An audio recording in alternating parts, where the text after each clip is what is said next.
кому интересно, как жить в Краснодарском крае. Вот бывает вот так вот налетает ветер, но он практически постоянно, кстати говоря. Первый год жили терпимо, не обращал внимания. Второй год уже начинает надоедать.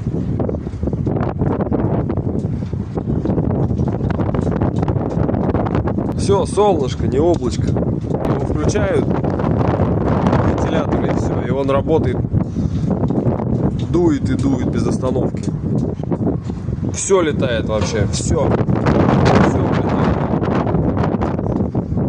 Все, что не закрепил, все улетит, все попадает.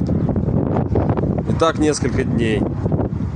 Все, что лежало неровно, все улетело. Все привязываем. Все сдувает вообще. Хорошо я крышу прокрутил, хорошо саморезами.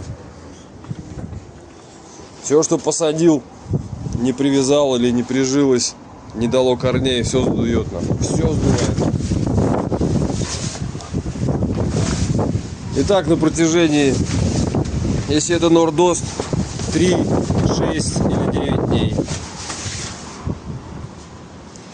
А если это происходит зимой, то это вообще трэш.